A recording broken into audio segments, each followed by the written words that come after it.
Anong ganap sa mundo ng showbiz?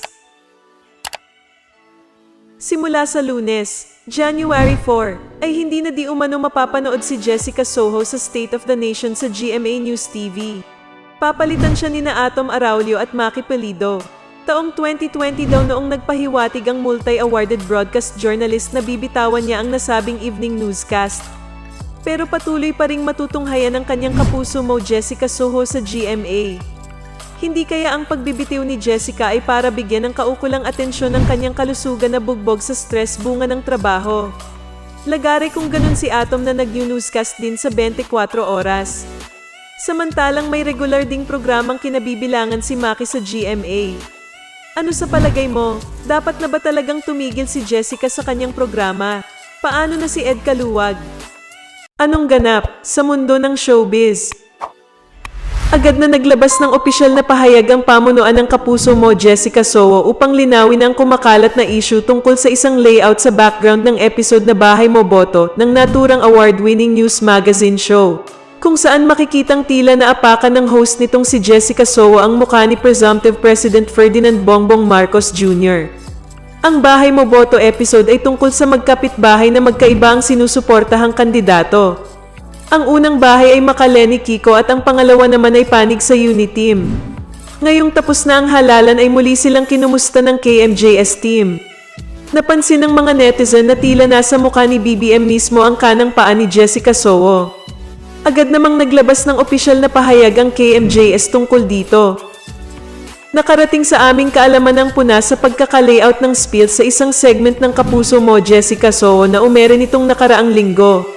Kinuhanin ng camera si Jessica Soho sa harap ng chroma background o green screen para sa kanyang spiels.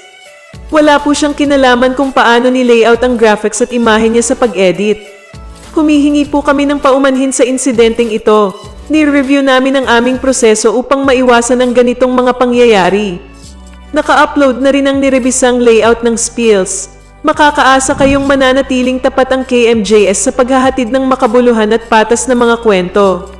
Maraming salamat po.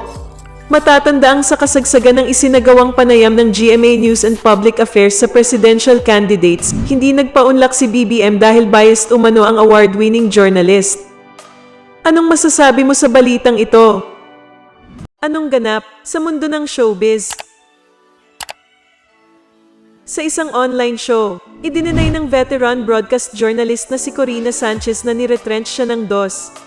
Hirit pa niya, nang magretiro siya bago pa man magkaroon ng problema ang ABS-CBN sa prangkisa ay binigyan na siya ng generous retirement package ni Gabby Lopez. I was able to get a really generous package 3 years ago.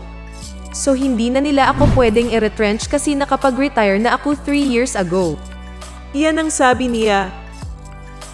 Humingi rin daw siya ng permiso sa kanyang home network na dalhin sa ibang plataforma ang kanyang magazine show na Rated K sa kanyang pag-alis, na pinagbigyan naman ng mga ehekutibo ng DOS. Rated K has been #1 for 15 years. And we were able to amass millions of followers on our Facebook. So I was telling Jing Reyes, the head of news, o baka naman pwede mo kaming pagbigyan na sa akin na lang. I take over the page. I finance the production of the continuation of Rated K online, doon sa Facebook page, and she agreed. So now we were able to watch Rated K on Rated Corina page every Sunday. Paliwanag niya. Sa huling sinabi niya na #1 sa ratings ang Rated K ay inalmahan siya ng netizens na nagsabing never nitong tinalo sa ratings ang KMJS ni Jessica Soho. Hirit pa nila, pagdating daw sa content at maging sa awards, never tinalo ni Corina si Jessica.